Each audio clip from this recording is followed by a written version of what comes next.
You race over to your companion's side and discover that he's still conscious, although he has lost a lot of blood. Using your healing skills, you repair the wound as best as you can, but it is deep and severe, and you can only prolong his life for a few minutes at most. You tell him of your quest and the help of the Elder Magi have given to enable you to enter Casanout. As you recount your air voyage to Herdos aboard Lord Pydo's skyship, you notice his eyes flick in recognition of the name. My name is Cassin, he says, painfully. Lord Pydo is my brother. You notice the resemblance in his cat-like eyes and square jaw.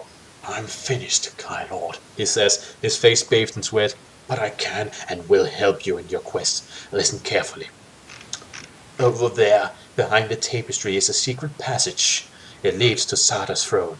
Above the throne is the Law Stone of Herdos. But beware, Sarda has coupled it to power to a Doomstone from the realm of Naros. He draws his power from the accursed gem. If you are to succeed, you must first destroy the Doomstone, or you will surely perish. Sadly, I cannot help you escape from Casanout, for I myself was captured long before I reached the surface. But if you can get to the beach, make your way to the old stone jetty. I hid my boat beneath the steps there. He grips tightens around your hand as a wave of pain washes over his body. When you return to Elcian, he gasped, tell my brother that my death was not in vain. May the gods protect you, Lone Wolf. As his eyes close for the last time, you promise that his bravery will live forever in the hearts of the Vaqueros, his brave warrior kin. Rest in peace, warrior. I'm sorry, is it just me? Do your companions have a habit of dying horribly? It's not just you. No, I was also starting to ponder if that's just a thing when you are Kai Lord. Okay, what did he say that his boat was? At the stone jetty. The old stone jetty, yeah. Okay. I think we should be a little careful with our companions from now on. Otherwise, we will end up just being called the Doctor. You hear footsteps on the stairs. More of the enemy are approaching.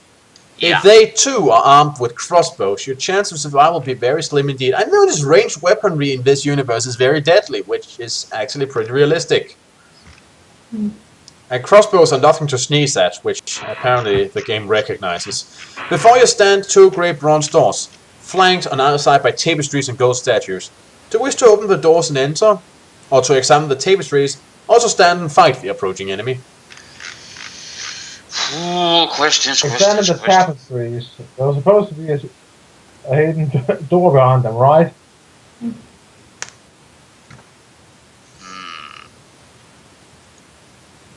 Yes. The tapestries are similar to others you have seen in the lower levels of Casanout. They are extremely beautiful and exceedingly valuable. However, it is what you discover behind them that is of great interest, for they conceal a secret door. Your basic high sense alerts you to a tiny button set into the wall. You press it and the door slides open to reveal a circular tunnel of gleaming steel. Quickly you enter and the door slides shut moments before the hall is filled with Sarda's guards. 50 feet along the gleaming steel tube, you arrive at a circular door in the wall to your left. Do you wish to open the door and enter, or to continue along the tube? Open the door and enter. Okay. You agree then? Yeah. You spin a screw-like handle set in the center of the door, releasing the lock. You open the door and enter. Inside you discover a room of steel. The walls, ceiling and floor are all constructed of metal plate, which is polished to give a mirror-like shine. Low iron tables are set up with the implements and accessories of magic. Crucibles, retorts, aludels, flasks, and all manner of twisting glass tubes, which bubble and sieve with multicolored liquids. Valium-bound tomes and crumbling parchments litter the shelves and competing for space with repulsive-looking pink organs floating in glass jars of wild-smelling preservatives. Quickly you scan the shelves in search of useful items and to your delight rediscover all your confiscated weapons. Yay! You get your Summersword, no wait, the Summersword should not be here, but the bow is here. Oh, damn it. Let me see. Okay, we got most of our equipment back. You also discover a large jar of concentrated Launspur, which can restore 8 endurance points. I do not even say we just, well, take it along. I just say we gulp it down right now. We are not too good in the health department. How much health do you have? If I'm not mistaken, we have 14 left. Wait, you have remembered to heal every time there was a choice, right? Yes, I have. I am also taking that into consideration. Okay. So yeah, we have taken some severe beatings. unless you were not mentioning or counting it. No, I just wanted to make sure. So yeah, I say we gulp it down now. Okay. Well, restore 8 endurance. Alright, that will bring us up to, if I'm not mistaken, 24. Oh, wait. Okay, that is definitely me making a mistake. Okay, I corrected it. 22. 22, yeah. You also find an Cassin Out Platinum Amulet. Platinum amulet. It's a special item, so you might as well take it. Yeah. Because you wish to. Okay, I'm quite convinced that thing is cursed, but yeah. I just need to make sure I get the name right. Just give me a moment.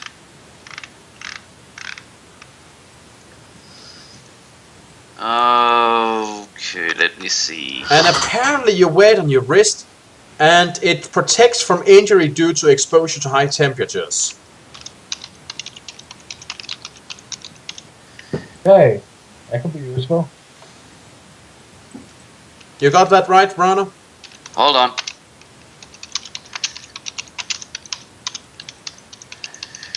Okay, Carson Out Platinum Amulet, and I think I pronounced the out as O-U-D, if that is right. Actually, I'm not entirely sure if the sword should be here or not. I mean, there was a special sequence where he took the sword and kept it. And then separately you lost all your weapons. So he probably has it himself, don't you think? That Sada guy? That Yeah. sounds I reasonable. don't know. But I'm not really worried. Well, if you don't find it on the way out, I will just assume I was wrong back here. Elated by the rediscovery of your equipment, you leave the chamber and press along the shiny steel tube. As you walk, the temperature steadily rises until you are bathed in sweat. The steel plates of the tunnel becomes too hot to touch, and wisps of smoke rise from the soles of your boots, where the lever is close to igniting. Fortunately, you have encastled out platinum amulets. After what seems like an hour, but in reality is only a few minutes, at the most, the scorching heat subsides and the tunnel air becomes painless to breathe. You press on and soon arrive at an archway where the shiny steel tube enters a chamber, gouged out of solid black iron. There's a spiral staircase that sends to a portal. You climb the stairs and peer out through the portal. A sight greets you that sets your pulse racing. Before you stands a gleaming block of solid gold, the back of Lord Sarda's throne. Above it, hovering motionless in the air, are 2 perfect crystals. One glows darkly with black fire, the other radiates a pure golden light that sends shivers down your spine. It is the object of your quest, the Law Stone of Herdos. Do you wish to take the Law Stone, to attack the black crystal, or to examine the throne? Let's take a look at the throne first. Indeed. Cautiously you walk around the throne, your weapon held out in readiness to strike. As you draw level, your heart leaps into your mouth. You are staring into the cold, unblinking eyes of Lord Sarda. Is this evil and points a rod of inlaid platinum in your head?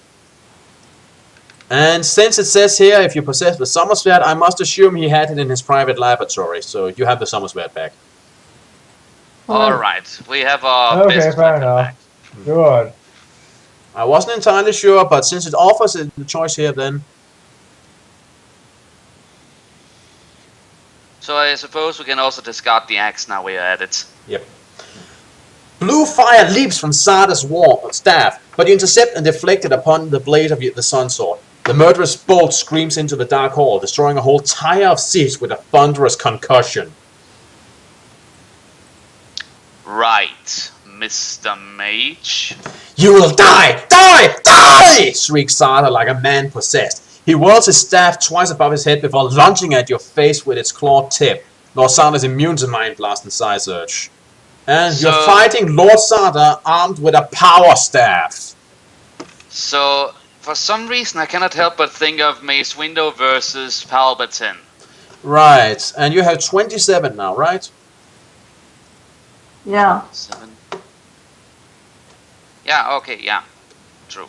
if he's immune to... That he is.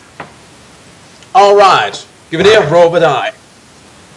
rolling 6. Right. The guy lunges at you, power crackling from the staff, as the two of you dance around the throne. He makes a mighty swing and you can feel electricity arch down your spine as he gashes at your back. You lose 5 endurance points. But then you lunge forward and manage to create a deep gash in his side.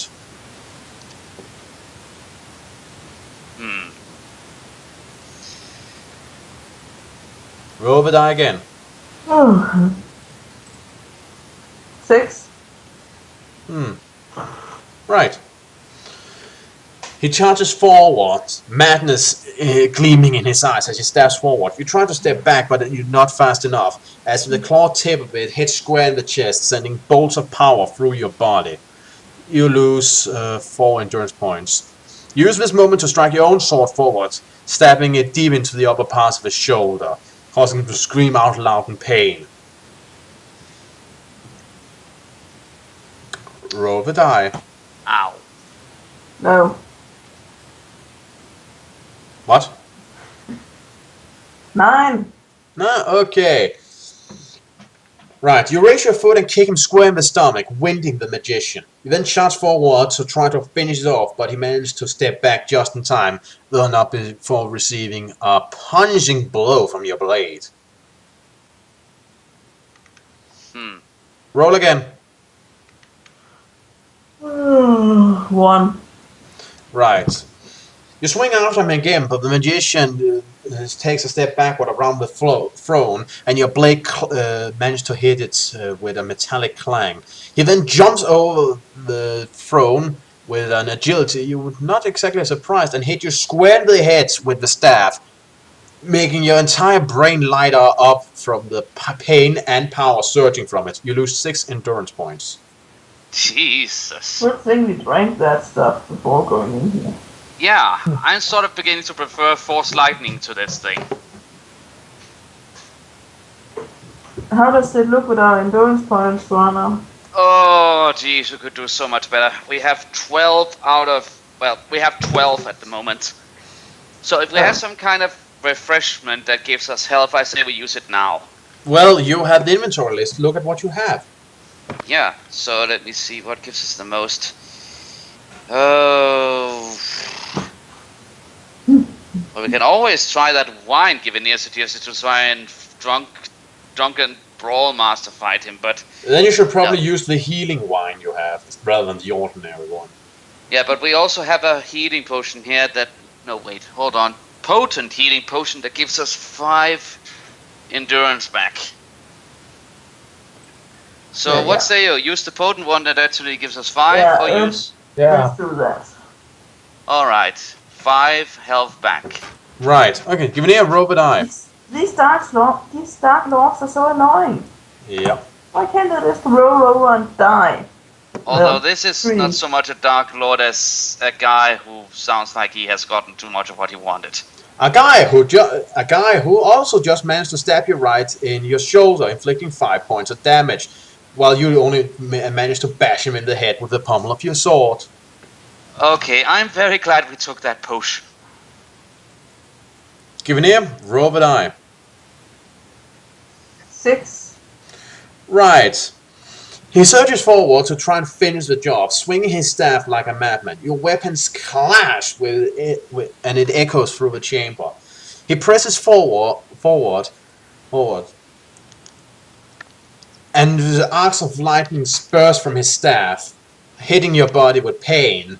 You in turn break off the stalemate by hitting him headbutting him straight in the face, breaking his nose. You lose 4 endurance points. Okay, I have to be honest, whoever forged the Summer Sword really ought to be commended. But yeah, I have to say we take another potion. I am sort of afraid of death now. We have 8 points left. Yeah. So, let me see, in the healing department we actually have this Kusha wine left that gives us 4 endurance back.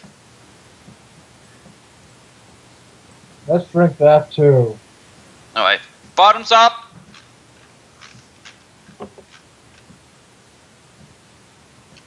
Not enough to get us drunk, but enough health back to maybe stand a few more seconds. Alright, give me a robot eye. 4. Okay. Again you clash and you try to dance around him, giving him a small gash in the side. He is not particularly impressed and instead managed to make a, well, I would have called it an uppercut if it had been a blow, but instead it's with the staff he hits you square in the chin with a crashing force, inflicting 5 points of damage. You do realize we are close to dying.